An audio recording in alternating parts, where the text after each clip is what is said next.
jogos e jogos na sala de aula é porque quando eu fiz graduação aqui, foi uma das primeiras vezes que eu tive contato com jogos pra gente ensinar dentro da sala de aula, tá? E é uma coisa assim, que eu fui na escola com os jogos, eu estava no projeto durante a graduação, vocês vão ver se entrar lá no site do laboratório. O laboratório não era lá, era em outro lugar, a gente fazia parte do projeto do laboratório, era muito legal, né? Aqui sempre foi como se fosse uma casa para mim, eu ficava mais tempo aqui do que na minha casa. Eu acho que vocês, a grande maioria, talvez façam a mesma coisa, né? E aí, recentemente, eu li uma reportagem no Estadão, que as escolas de São Paulo, agora elas estão fazendo uma coisa um pouquinho mais diferente do que só levar o jogo em sala de aula. Eles estão preparando salas que são salas de desafio. Então, o que seria isso? Dentro da sala de desafio, o professor, ele tem que estar... ali dentro daquela sala, o aluno vai ver desafios em matemática, em física, em química, em biologia. Então, ele vai estar ali para ele resolver problemas, certo? Que é praticamente o que o professor de matemática tem que gostar de fazer, resolver problemas. Independente de qual área que ele for, mesmo que você vá fazer mestrado, doutorado em matemática pura, você vai ter que aprender a resolver problemas, tudo bem? Então eu quis fazer um pouquinho de teoria dos jogos e os jogos na sala de aula para tentar trazer, talvez eu vou passar ali alguns jogos diferentes do que o pessoal tem aqui no acervo, mas a questão é a gente saber criar o jogo, porque a gente vai ter que... Aqui a maioria é licenciatura ou não hoje, agora? Não, tem pessoal do bacharel também. Mas a questão dos jogos é uma questão que eu vejo que eu tento aplicar até em sala de aula. Por exemplo, estou dando estruturas 2. Que para vocês aqui é estruturas algébricas. A estruturas algébricas continua anual ou não? Como é que é? Voltou a ser agora. Voltou a ser anual. Na nova grade. Na nova grade. A maioria da grade antiga, então... Até 60 horas. Então, assim, eu tento levar o jogo também na sala de aula durante as aulas da graduação, porque tem, assim, tentar procurar uma motivação para a pessoa estar estudando aquele assunto, tá certo? Bom, então vamos lá. Falei do skunk, né? Pedra, papel, tesoura, lagarto, pó. Eu tentei ajudar. Então vamos no dedo. Arnaldo! Então, ó, o que acontece quando a gente estava assistindo, o Arnaldo já aposentou, não faz mais parte aí do quem assiste a Globo, né? O Galvão, né? Então o pessoal não está gostando, mas vai melhorar, gente. Então a partir a gente sabe que para ter um jogo, o jogo ele tem o quê, gente? Tem que ter regras. E essas regras têm que ser claras, que é por isso que o Arnaldo tá aí. Pode isso, Arnaldo? Tinha a famosa frase do Galvão, né? Então, o pode isso é para você verificar se aquilo que está sendo feito no jogo pode ser feito ou não. Então, as regras têm que estar bem claras. Mas, além do futebol, tem aqueles jogos de tabuleiro, certo? Que são os jogos que a gente vê, os primeiros jogos. Não sei se vocês, apesar que quando a gente é criança, o primeiro jogo não é um jogo de tabuleiro. Pega, pega. Vocês não são desse tempo? E esconde, esconde? Sim. As regras são claras, tanto no esconde-esconde quanto no pega-pega, pelo amor de Deus, né? Sim? E o que precisa pra você brincar de pega-pega sozinho? Dá pra brincar de pega-pega, gente? Não dá, esconde-esconde também não é legal. Então o que é legal é você ter uma interação sempre com o outro, mas desde que as regras estejam claras, tá certo? Bom, vamos pensar mais ou menos antes, lá por 1400 mais ou menos, logo ali, né? Não tinha celular, não tinha televisão, também tinha lá os jogos de xadrez, daqui a pouco eu vou falar um pouco sobre jogos de xadrez, de dama e tal, mas tinha um jogo que a gente não usa na escola, né, Rita? Tem um jogo aí que as pessoas gostam, que é um tal de carteado, né? O carteado a gente não pode usar muito na escola, mas é um jogo de poker, principalmente. E tem um jogo aqui que o pessoal gosta muito de jogar, que na minha aula o pessoal matava a aula de GA pra jogar. Lembra, Márcio? Como é que era, né? O pessoal que o Márcio não jogava, gente. Garanto pra vocês, o Márcio não falar. Não, Márcio não. Márcio não. Como é que o jogo? 6, como é que é? Ah! Então, o que acontecia? Naquela época, mais ou menos em 1400, o pessoal não tinha celular, então a base da correspondência era a missiva, a tal da carta. Então, eles escreviam muitas cartas, tiveram muitas cartas entre Pascal, entre Bernoulli, e eles não falavam só de matemática nesse sentido, eles falavam de quais eram as estratégias que poderiam ser feitas para se ganhar no jogo de cartas. É muito estranho isso, mas foi muito... É estranho, eu não sei, porque primeiro vai usar carta, já começa por aí, a gente já não usa mais isso. É meio, olha lá, né? E jogo de carta, a gente não está muito acostumado. Vocês já jogaram... Desculpa fazer essa pergunta, eu sei que é idiota. Mas já jogaram... Tirando o truco. Cacheta. Paciência, vocês vão lembrar do computador. Não, no carteado também. E jogo de fechar banca, tranca. Meu avô gostava muito de buraco. Então esses jogos todos a gente não usa em sala de aula porque eles incentivam. E aí a gente não pode pensar nesses... Mas a gente tem que pensar nisso em relação ao conhecimento, à estratégia que o aluno pode fazer. A estratégia, toda vez que a gente falar em estratégia, a gente vai estar falando em raciocínio lógico. E isso é muito importante, principalmente em matemática. O que acontece quando a gente está ensinando? Alguém aqui já está na parte do estágio, de ir na sala de aula? O que acontece quando a gente vai na sala de aula? Putz, poxa, que chato, aula de matemática. A maioria é assim, não é? E porque não quer fazer conta, não quer usar o raciocínio. Esse é a maior, eu acho que um dos maiores problemas que está acontecendo agora é essa questão do raciocínio. Por quê? Porque a gente tem a resposta muito rápida no celular. Então, se você tira o celular do aluno, para ele dar uma resposta é uma coisa um pouco complicada, porque ele vai ter que pensar. E a gente fica meio assim na hora de pensar, né? Porque a gente quer pensar corretamente. Então a gente se cobra muito. Mas enfim, deixa eu voltar aqui para o meu jogo de tabuleiro. Esse a princípio parece... Deixa eu ver se parece o jogo de xadrez. Tá meio ruim a minha imagem. Mas o jogo de xadrez, ele também tem as regras determinadas, né? E por mais incrível que pareça, a primeira versão do jogo de xadrez não tinha rei, não tinha dama, não tinha esses objetos que lembram a Idade Média, tá? Eram poucas as peças e eles jogavam com outras regras.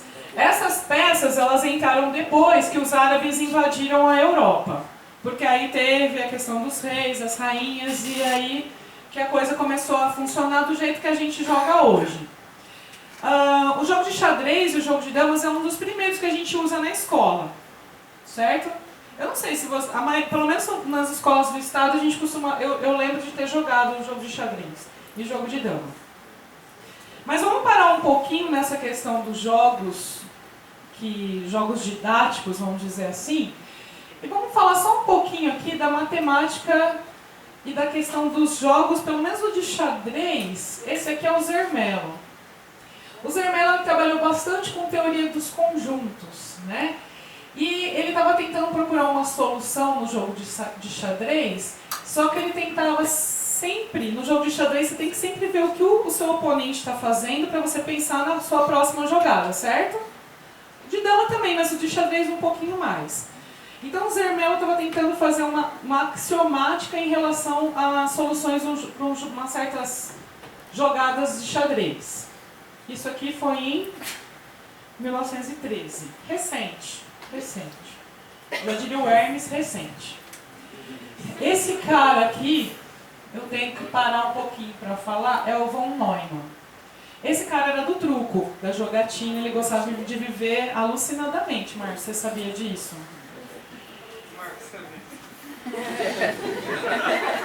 Opa, sumiu o von Neumann daqui. Márcio, o que está acontecendo, Márcio? Fiquei com medo. Vou ter que parar para falar um pouco. Assim mesmo, ele vai e volta, tá? Esse cara, gente, ele foi aluno do Polya. Deixa eu só abrir um parênteses aqui. O Polya, o von Neumann e o Erdős, ou Erdős, não sei, Sérgio, estou falando se é da direita. Eles são húngaros. E a escola húngara é uma escola muito famosa. Temos um professor húngaro aqui no departamento, não, aqui no campus. Não, búlgaro, falei besteira. Dimitar. Nossa, se ele me ouve falando isso, estou ferrada. O que acontece? Esses caras, por que eu falo que tem uma escola, é uma escola muito importante essa escola, a escola húngara? De tanto eles são um dos primeiros países a instituir as Olimpíadas de Matemática. Então eles têm essa tradição em fazer competições com problemas diferentes. E o von Neumann, ele não tinha esse nome, eu não vou conseguir falar o nome dele russo, tá? Ele gostava muito de festa e gostava muito de jogar pôquer, né? Então ele trabalhava muito com essa questão de estudar as estratégias aplicadas a negócio, tá certo? Lembrando que também ele trabalhou com coisas de computação, com cálculos computacionais não, porque ainda não existia computador naquela época, mas a primeira estrutura de computador, algoritmo? Estrutura? Arquitetura, a primeira arquitetura computacional foi do von Neumann, tá? E essa estrutura ainda é usada ultimamente. Ufa, não falei besteira, quase. Bom, então a teoria dos jogos, na verdade, ela vai surgir de um artigo do von Neumann com esse Oscar aí, em 1940. Então, ele queria tentar fazer uma teoria que as soluções matemáticas fossem equivalentes às soluções de comportamento econômico. Ainda não existia essa ponte entre economia e matemática, tá certo? Então, o primeiro artigo, esse em 1940, ele mostra adequadamente que os problemas típicos do comportamento econômico podem ser, não são rigorosamente idênticos às soluções matemáticas. Então, o jogo de estratégia é uma categoria de jogos e que a gente tem que olhar para a habilidade do jogador. E o que acontece? Essa questão da habilidade do jogador é uma coisa muito interessante. Principalmente porque nessas aulas, quando a gente vai dar aula de matemática, o aluno que não quer saber da aula, a maioria das vezes é aquele que senta lá no fundo, está jogando papel em todo mundo, ou está cuspindo, ou está fazendo outras coisas que não é momento de falar, certo? O que acontece? Quando a gente leva os jogos, são esses alunos que vêm para frente para tentar descobrir o que é aquilo lá, tá? É muito estranho isso, mas é para isso que a gente... Eu gostaria que o pessoal do fundo viesse, mas eu não trouxe jogo agora. Não tenho nem carteado. Aula! Então eu tenho que pensar em estratégias. Só que a questão da estratégia ela é muito importante porque ela tem que ser maior do que a sorte. Vocês concordam? Sim. Porque eu não posso ficar à mercê da sorte. Bom, então vamos lá. Então tem um dilema muito interessante que ele foi proposto por esse Albert Tucker em 1950. Eu vou precisar da lousa agora. Então o que vai acontecer agora é o seguinte.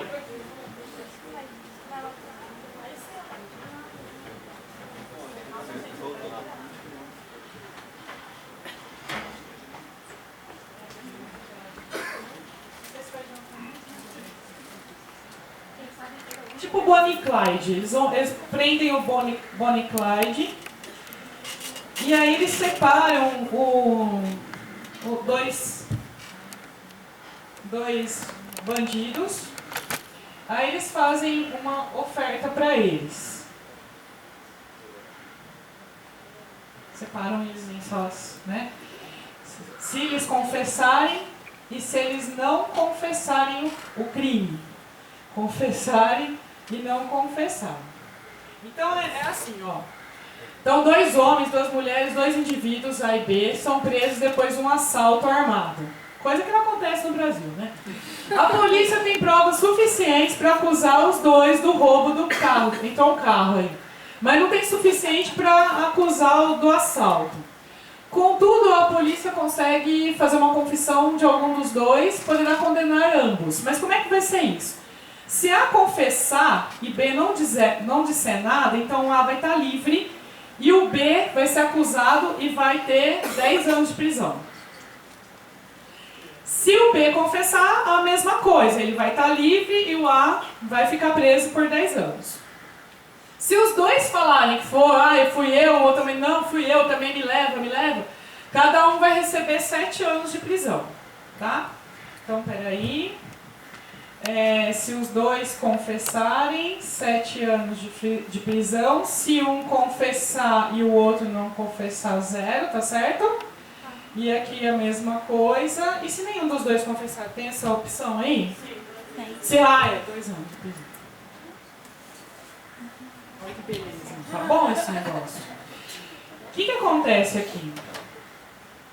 A pessoa pode ficar quieto, fica quieto. Não vou falar nada, não estava lá, não vi, não conheço, nem conheço o outro. Porque tem umas coisas desse tipo. Só assistir Netflix, vocês tem lá, né? Tem aquele outro, como é que chama aquele outro que a gente assistiu? Mind Hunters também é muito legal, né?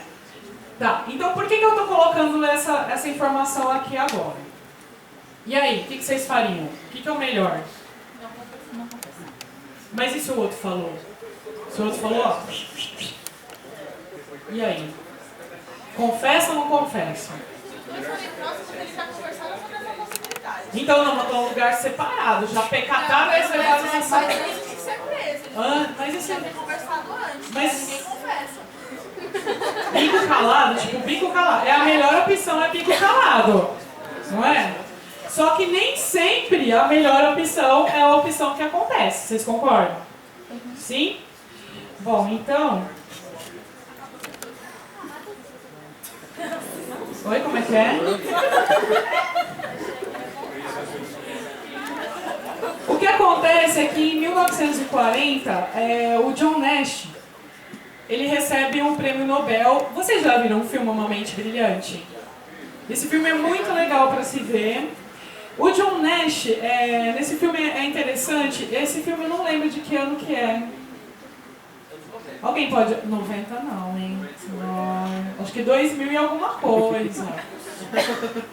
É que o John Nash, ele é esquizofrênico, né? 2001, obrigada, viu? Não é 2001, Odisseia no Espaço. O John Nash, ele é esquizofrênico e no filme ele conversa com várias pessoas que não existem.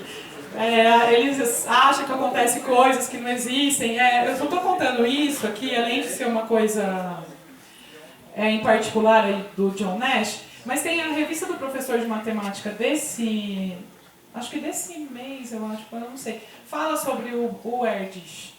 O Erdős era um matemático húngaro, ele tem mais de 400 artigos e ele tinha... Não sei se ele ou se foi o Poli, ele falou que o matemático tem 2 características que são características de um matemático. Ele é esquecido. Alguém aqui nessa sala é esquecido? E excêntrico. Esquecido e excêntrico. O John Nash, o Erdős, a vida dele cabia em 2 malas. A vida dele inteira cabia em 2 malas. Então ele passeava pelas universidades, vou pôr passeava em aspas aí, né? Para resolver problemas. Então ele chegava e ele falava assim, eu estou aqui para trabalhar com você, qual é o seu problema? Tipo isso. E ele era excêntrico, o John Nash também era excêntrico, e aqui nesse auditório, não sei se o Márcio estava presente, vimos a palestra do Guido-Risi. Sabe o Guido-Risi? Esse auditório lotado, Guido-Risi. Eu achei que já tinha morrido, claro, né? Estava aqui lotado. Para qual minha surpresa, Guido-Risi vira e fala que tem um amigo imaginário que conversava com o amigo imaginário dele. Você assistiu essa palestra, Márcio? Não? Não é? Se Guido-Risi pode, por que eu não posso? Se John Nash pode, por que eu não posso ter um amigo imaginário ou vários, na verdade? Então parou o negócio da excentricidade. Então esse Nobel aconteceu em 1940. Lembrando que o John Nash, ele tinha muitos trabalhos em equações diferenciais, em geometria, e além do prêmio Nobel, ele ganhou também o prêmio Abel. Vocês já ouviram falar do prêmio Abel? Nossa, o Hermes fez bastante, né? O pessoal também informado. Teve uma palestra que falou. Teve uma palestra que falou. Já falaram do prêmio Abel. Então o John Nash também ganhou o prêmio Abel, principalmente pelo trabalho dele em geometria e equações diferenciais. Mas voltando aqui para a minha teoria dos jogos, o John Nash ele criou um termo chamado equilíbrio de Nash. E ele é alcançado em algumas situações competitivas, quando por um processo de barganha não é baranga, não. Barganha é uma troca. Eu vou querer trocar, vou fazer uma troca que talvez eu saia ganhando ou não. Os agentes reconhecem que chegam a um ponto em que há mais a perder se tomarem outra decisão. Não acontece muito isso na vida. Você pensa assim, é melhor parar por aqui, senão... Né? Olha só que coisa que o John Nash... Gente, mas eu estou falando isso em palavras, imagina isso numa equação. Né? Eu não vou entrar em detalhes nas equações, mas aí cada um deles teve um processo dentro desse prêmio. Então, em economia, a aplicação da teoria de jogos tem sido feita principalmente no estudo de oligopólios, organização industrial, comércio internacional, né? E ela é uma ferramenta muito útil, só que ela não traz respostas assim tão simples. Essa teoria de jogos a gente consegue até usar sistemas dinâmicos para determinar usando probabilidade ou não. Mas enfim, deixa eu passar. Então o que é um jogo?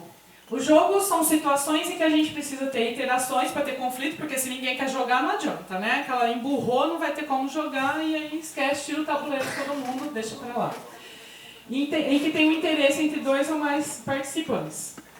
A gente tem que ter jogadores ou os agentes aí para ter algum tipo de interação, né? E um exemplo 1. Vamos supor que a gente vai para um bingo, aquele da avó. Eu quero saber o seguinte, vocês acham que se eu comprar mais cartela, no meu caso eu ia comprar mais cartela, ia comprar umas 5, achando que eu ia ganhar todas as cartelas. Não ganho nada, mas enfim. Vocês acham que o fato de eu comprar mais cartela vai influenciar o jogo? O que vocês iam fazer? Vocês iam comprar mais cartelas? Né? Claro, você ia comprar 2, não é? Mas o jogo em si não. A questão do bingo ela é uma questão muito de sorte. Né? Ela não adianta. Você pode comprar 10 cartelas, aquela pessoa compra uma. Vocês já não viram várias vezes passar na televisão? A pessoa que ganhou a Mega comprando uma cartela. Tem que abrir um parênteses aqui para contar que teve também um professor de Bios que ganhou, tá? Na Mega, sério, isso é sério. Não lembra, Márcio? Professor Cordeiro, do Departamento de Computação. Ele tinha uns cálculos, é sério isso. Depois ele...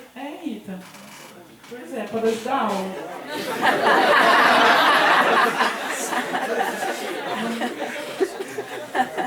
Então isso aí não dá para aplicar a teoria dos jogos, tá, gente? Essa situação é uma situação que ela é bem complicada e acontece muito, né? A prefeitura, ela quer diminuir os impostos para chamar indústrias. E aumentar, né, gerar empregos e aumentar a arrecadação. Só que ela fica temendo que na cidade do lado vai correr o risco da cidade do lado fazer a mesma coisa. E aí, o que vai acontecer? Em vez das indústrias virem para cá, elas vão para a cidade do lado. Então pronto, já estou gerando uma interação entre as duas cidades e uma ação que eu fizer aqui vai interferir na outra cidade. Certo? Também. E aí tem teoria dos jogos. Isso acontece também bastante. Um cliente de um banco teme a falência do banco. Nossa, eu ouvi um boato, fake news. Ouvi um boato que aquele banco vai entrar em falência. O que eu vou fazer? Vou correr lá, vou tirar meu dinheiro. Ele também vai, ela não vai, pronto, já não é mais fake news, vira true news. Já era, também teoria dos jogos. Então, eu vou precisar fazer com que o aluno saiba tomar uma decisão e poder escolher o que ele vai fazer. Isso é o principal. E isso acontece muito com a gente o tempo inteiro, não acontece? Vocês não vivem isso? Ah, tá bom. Então a gente vai precisar fazer uma estratégia, que é uma sequência de movimentos, uma escolha de uma ação que vai ter uma certa consequência, né? Então aqui nessa questão da estratégia, se ela é uma estratégia pura, ela não tem nenhuma influência aleatória. É engraçado falar isso, né? Como é que você faz uma estratégia pura?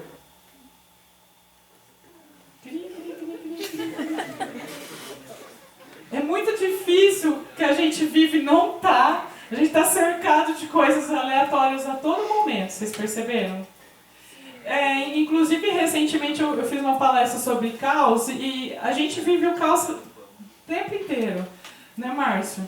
As condições em si. Hoje a gente está falando do Márcio, porque faz tempo que eu não vejo ele, a gente fez graduação junto, né, Márcio? Ajuda aí, Márcio. Bom, então vamos lá.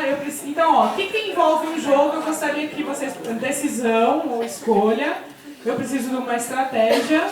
Eu preciso de informações. Isso é muito importante. Essa parte de informação é essa parte que o aluno tem que saber o conteúdo para ele poder criar uma estratégia. E aí tem os resultados, né? Bom, e a recompensa, que é essa parte que é complicada, porque quando você leva um jogo numa escola, ou mesmo quando eu estou levando um jogo em sala de aula para os meus alunos de estruturas 2, eles querem uma recompensa. Né? Se você dá chocolate, você está influenciando a gordura, aquelas coisas lá, né? E aí você vai querer nota, professor, porque é tudo mercenário, né? Começa assim, eu quero meio ponto na minha média. Você não pode levar nada, tudo envolve nota, gente. Vocês também são assim aqui? Jamais. Não, mas a gente está levando uma coisa pra... Oi? Não?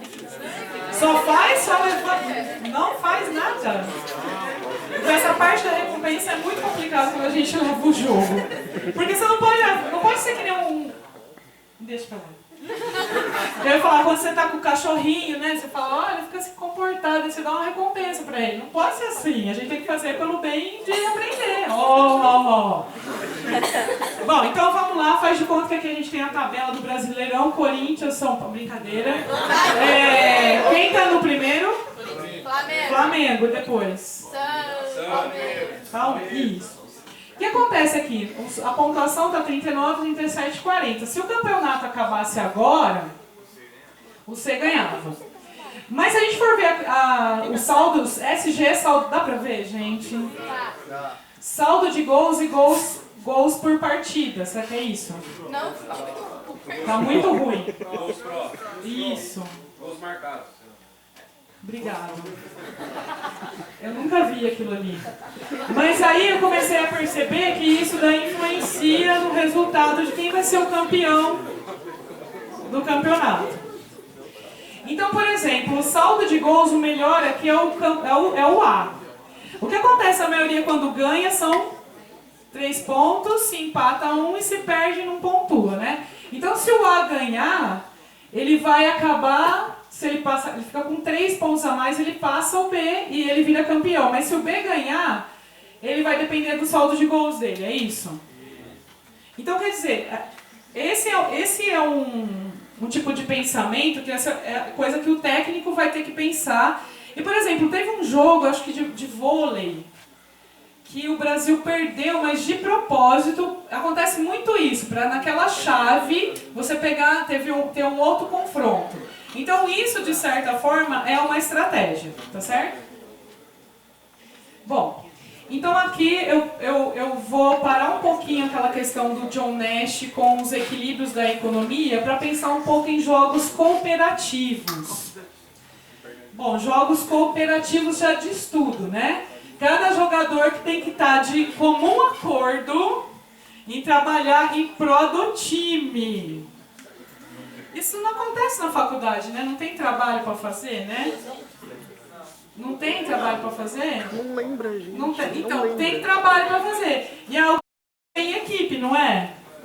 Aí o que a gente tem que definir certinho quem vai fazer o quê, não é?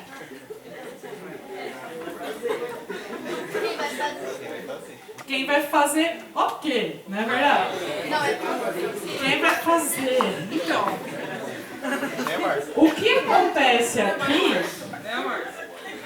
O que acontece aqui é muito o que acontece dentro da sala de aula.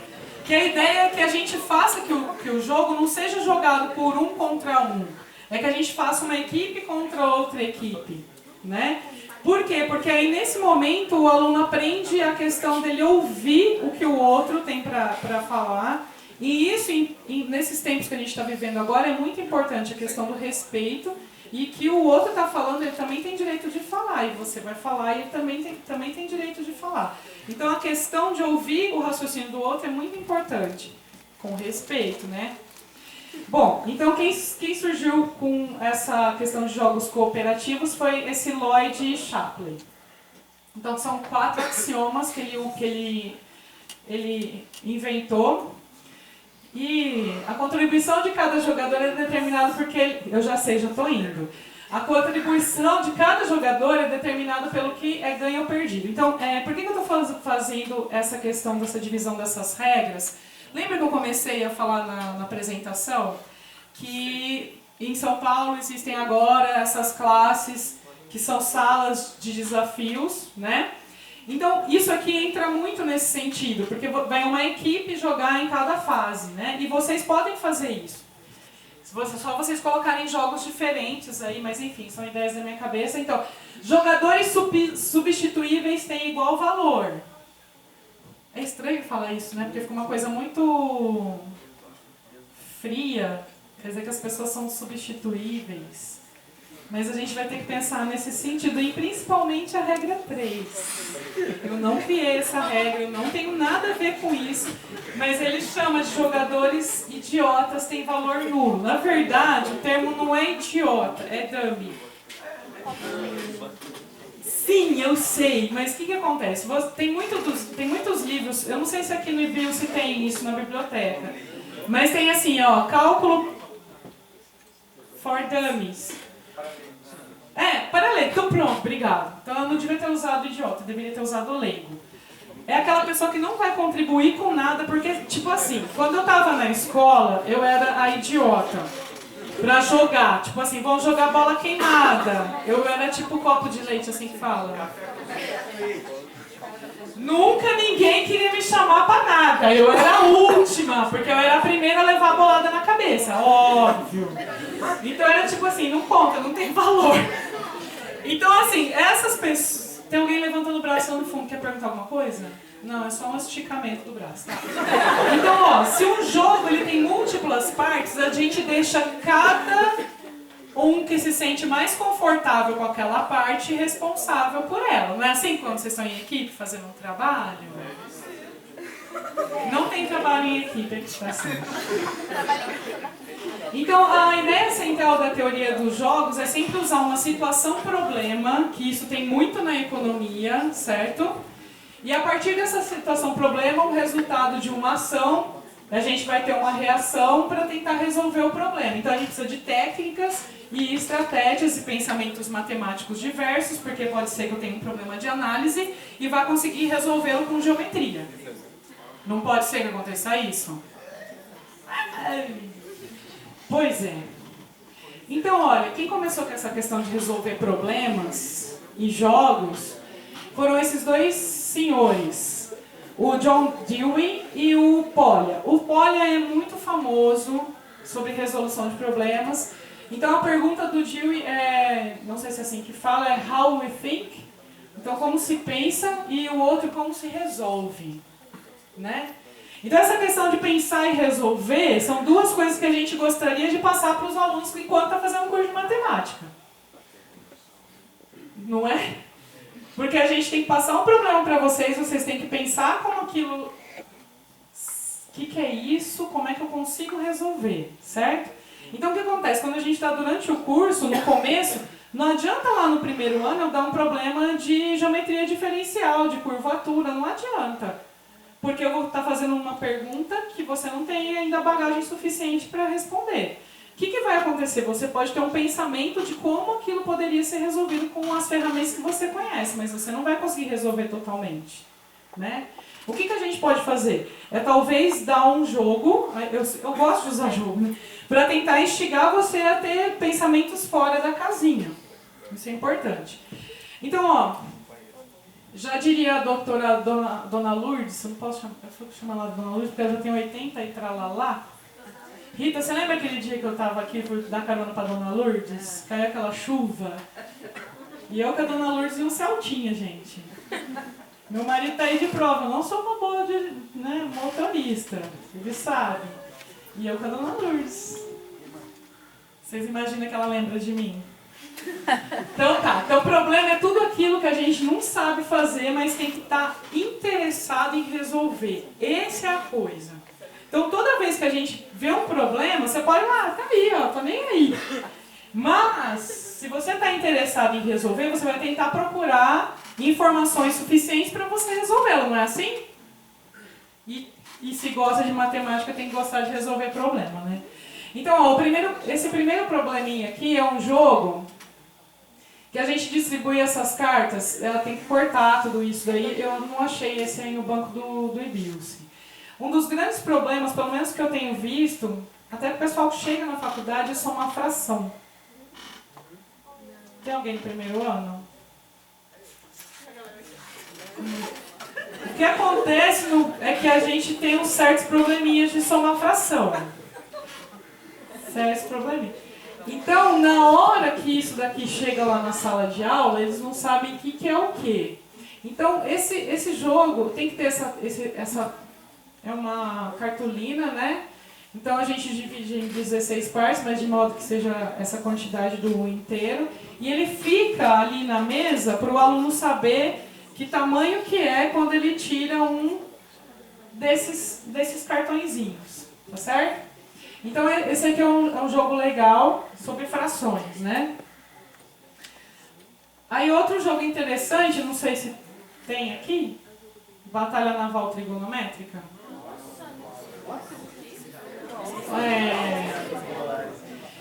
Essa batalha naval, na época do Silvio Santos, não tem mais essas coisas. Né?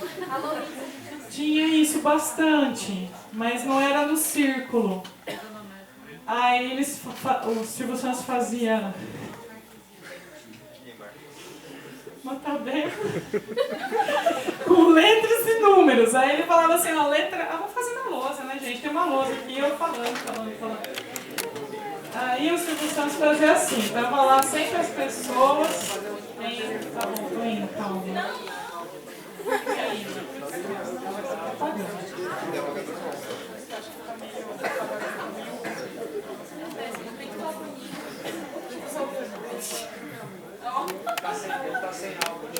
Tá sem álcool. Vamos lá, ó. O Silvio Santos falava assim, ó. Tava aqui, 5 linhas, linha, se tivesse o GeoGebra aqui, né? Aí aqui tinha A, B, C, aí 1, 2, 3, 4. Aí ele falava, ó, na linha 1, coluna 3, coloca um navio. Não vou saber desenhar navio. Linha A, coluna... Pinto quadradinho, isso! Aqui é bem parecido. Só que aí não tem navio, vocês estão vendo, não tem navio, tem letras. Porque, claro, o aluno também não vai saber navio. Não sou só eu que não sabe desenhar um navio. Então a gente vai usar letras, ó. Então ele vai ter um porta-aviões, são 5 marcas X. Como é que eu posso... Um porta-aviões, é que você... 5 casinhas X? 2 submarinos, 3 marcas S, em posições sucessivas, ou na reta ou no círculo. 2 destroyers, prazer, não ouvi falar disso. 2 marcas triângulo e 5 fragatas. O que será que é destroyer? Deixa pra lá. Eu não queria colocar esse negócio de arma, não queria colocar essas coisas, ainda mais nesses momentos que a gente está, mas enfim, né? Então o que acontece? A gente vai, cada aluno vai ter dois com esses círculos concêntricos e as retas. Que bom que eu apaguei. Eu vou voltar lá, peraí. Então eu vou dividir esse círculo. Primeiro a gente pede para os alunos dividirem o círculo com os raios múltiplos de 30, de ângulos de 30 graus. Depois com múltiplos de 60 e 60. Pronto, aí eu já consegui esses ângulos aqui, tudo bem? Então, na direita, o aluno não pode ver o que o outro está fazendo, tá? Primeira coisa, então tem que dar um jeito de um aluno não ver o que o outro está fazendo. Então, por exemplo, a Rita vai falar assim para mim, Tati, eu quero que você marque...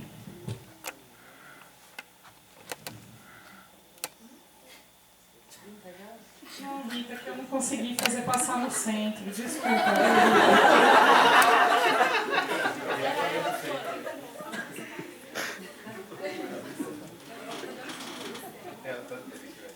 Por isso que eu gosto da geometria fractal, nada é reto. Então, ó. Acho que agora foi meio. Então a gente fala assim, ó. A Rita fala assim pra mim, ó, eu quero... Um X no 30. Pronto, pode falar então. X no 30. Então, mas em que raio? 1, 2, 3. Porque aí você vai fazer 0, 1, 2, 3. Quantos raios tem ali? 3. 1, 2, 3 também. 2. Só que nem a Rita, nem você, nem eu, eu não sei onde estão as posições. Vocês primeiro distribuem esses X, esses S, esses triângulos de forma aleatória. E aí a Rita vai falar assim pra mim, eu quero... Como é que você falou? Que a menina falou isso. 1 X e 30 graus. 30 graus e no 2. Aí eu tenho que olhar no meu se tem algo na posição. Ali tem, gente. Ah, mas que vale. Então aí o que eu vou fazer? Eu vou pegar e marcar. E você, se você afundou, eu vou ter que dizer afundou. Aí você vai marcar no seu que não tem nada que você conseguiu. Aí eu vou ter que falar, você pegou uma fragata. Aí você vai marcar nesse em branco a sua fragata. Se eu não conseguisse, eu não sei. Vamos supor que eu falasse aqui. Raio 2, ângulo 330. Aí a pessoa tem que falar água, não tem nada. Quer dizer que na hora que... a posição que eu estou dizendo é como se fosse uma bala, né, uma bomba para tentar destruir um dos meus... Só que não é destruir, você vai pegar para você no seu tabuleiro em branco, tá certo? Então esse jogo é bom, no caso, o que ele precisa, o aluno? Saber os ângulos, né, a trigonometria. E nesse caso é um pouco complicado falar em estratégia. Porque você não está vendo o tabuleiro do outro. Tá certo? A estratégia é você dividir os seus navios para o outro atingir. Então, mas você distribuiu de uma forma que você não sabe como é que o outro vai falar ou não, né? Agora, se ele estiver vendo o seu, aí você pode talvez pensar numa estratégia. Márcio? Tá, o Márcio não quis colaborar. Esse jogo também é legal, que é o jogo... Aqui tem, né, Rita? Esse é o jogo da velha, numa New Generation. É uma nova forma do jogo da velha. Não conhecem esse tem no laboratório, só que... Eu acho que o primeiro ali, acima à direita. Ah, tem uma caneta aqui que o meu amigo me emprestou. Olha! Tem esse aqui. O que acontece? Por que eu falei que é o mesmo que o jogo da velha? No jogo da velha, a gente tem que colocar 3 ou cruzes ou círculos na sequência, tá certo? E também tem estratégias para se fazer isso, né? Como é que é mesmo? É sempre pegar e colocar o seu no meio. Por exemplo, se eu sou triângulo. Se eu sou X, né, o cruz, eu coloco na posição do meio e aí praticamente eu impossibilito de fazer a véia. As 3 em sequência. Só que aqui, ó, e aí, quem é o do meio aqui? A gente tem vários tabuleiros, né? Então aqui a gente pode trabalhar com colinearidade e a questão também da estratégia. Vocês já tinham visto esse? Não? Esse aqui é chamado configuração tri-X, por causa do triângulo. E se eu não estou enganada, eu acho que Não sei se foi o Polya que pensou nessa distribuição, mas eu posso estar falando besteira. Esse jogo também é bem legal, eu só preciso de 3 dados, né? Esse também acho que não tem Tem uns dados. não tem no exercício isso aí também? Esse jogo ele envolve números primos e a única coisa complicada que eu não gosto muito de jogar com dados é porque os dados se viciam. Por mais não cheira pó, não tem nada a ver com isso. Nada disso. Mas esse viciam com pó de giz, não é verdade? É umas coisas que eu falo que eu não sei por que eu falo. Depois que eu falo, E o pior é que tá gravando.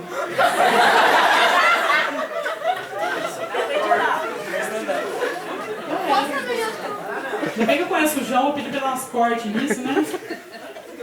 Então, cada jogador vai lançar os 3 dados e ele tem que anotar os números das faces de modo que eles tenham que fornecer números primos. Então, e aí, vamos lá. Eu posso fazer as faces ali, eu tenho 1, 4 e 3, é isso? Então eu tenho que usar operações quaisquer, de modo que eu obtenha um número primo. Teorema não precisa tanto. E aí? 4 vezes 3, mais 1. Mais 1, menos 1. Ou 4 mais 3 vezes 1. 4 mais 3 vezes 1. Eu obtive o mesmo resultado. Vamos ver se essa regra pode. Arnaldo, essa regra pode? Não serão aceitos cálculos diferentes para o mesmo número primo. Desculpa. Não é!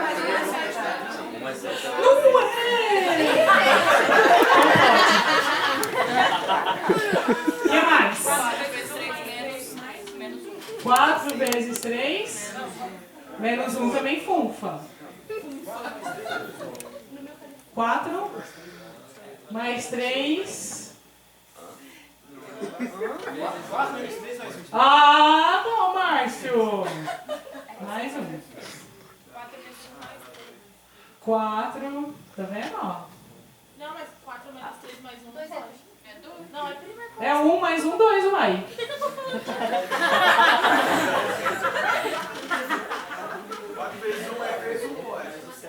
Esse aqui pode? Não. Porque a gente já obteve um resultado. Ops, aqui. Tá? Então esse aqui não pode. Mais alguma? 4 elevado a 3 ou 4? Pode, mas pode. Pode usar. Então, esse daqui ele é um pouquinho diferente. Tem um jogo também que chama Zig Zag. Não sei se vocês conhecem. O Zig Zag, vocês têm um tabuleiro, então ele é um pouco mais complicado porque você tem que levar um tabuleiro, né? E esse aqui é um pouco mais simples porque você tem que levar 3 dados, tá? Então tem as regras e aí depois de 3 rodadas completas, o jogador que conseguir o maior número de pontos será o vencedor, tá certo? Então assim, a ideia é sempre a gente tentar usar situações que... Aqui qual vai ser a estratégia? Eu tenho estratégia aqui? Aqui é só raciocínio, porque eu estou dependendo do jogo de dados, do jogar o dado. E se ele estiver viciado que eu digo é que ele vai ser o mesmo, vai ter os mesmos, a chance de caírem os mesmos números na face é sempre maior, tá certo? Então assim, eu preparei até aqui a palestra, mas a ideia era tentar mostrar para vocês que a teoria de jogos é você sempre tentar resolver um problema a partir de estratégias e raciocínio lógico. A teoria de jogos é uma teoria muito ampla, e como eu falei aí, ela está aplicada em várias áreas. O Paulo Rufino, ele não falou, mas ele tem uma palestra, se vocês procurarem na TV Unicamp, ele fez uma palestra sobre teoria de jogos aplicada no jogo do futebol. Exatamente porque eles conseguiram uma distribuição dos jogadores no campo, de modo que eles tiverem para eles poderem ter a melhor posse de bola. Então isso a gente consegue através de probabilidades. Eu não entrei muito nessa área de probabilidades porque eu não queria complicar exatamente para a gente Porque, por exemplo, para eu poder falar em probabilidade, eu vou ter que falar de frações. Não tem jeito. Então, por exemplo, tudo que a gente vai tentar falar com um aluno, ele precisa saber de frações. Tudo assim, um pouquinho, se a gente for tentar aprofundar um pouco de matemática, o aluno vai ter que saber o básico. E aí o básico complica. Então, como é que a gente tenta descomplicar? Tentando mostrar para ele que a coisa não é assim tão nervosa, né? A gente pode tentar levar um jogo e, a partir do jogo, inserir um problema. Tudo bem? Que eu acho que é o que a gente tenta fazer a maioria das vezes. Que é a teoria de resolução de problemas, né, Rita? Acho que a gente chama metodologia, acho que não é... É uma metodologia, né? Que é a gente inserir o problema primeiro e depois vir com o conteúdo, né? E isso, a maioria das vezes, é um pouco complicado, porque tem teorias que é muito difícil da gente inserir um problema. Por exemplo, falar de anéis. Como é que a gente passa um problema a partir de anéis? Quem já viu a estrutura dos dois anéis é uma estrutura um pouco, né, complicadinha, né? Bom, então era isso. Eu gostaria muito de agradecer a presença de vocês e a atenção. O meu e-mail, vocês querem que escreva em algum lugar? Sim.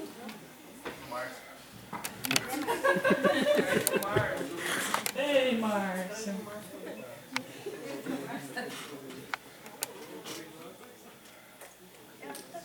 @unesp. Então, muito obrigada.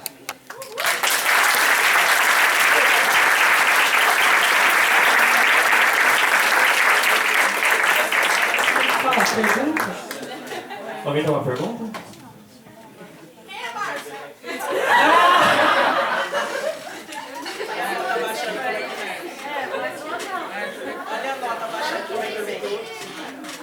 A turma do Márcio, ele era quantos alunos do Márcio? 5? É, 5 na turma do Márcio. A Flávia é uma das pessoas que se formou da turma do Márcio, que também é professora aqui, né?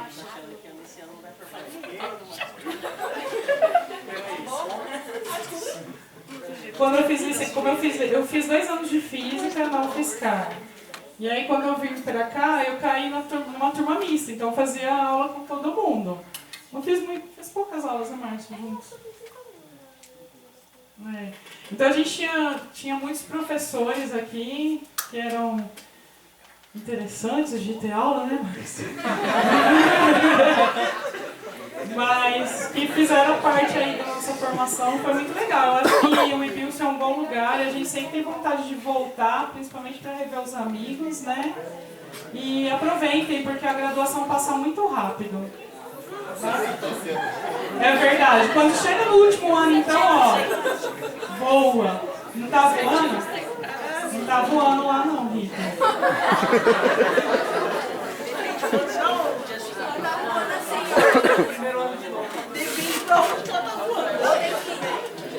Então, obrigada, Gil. Tá? Muito obrigada.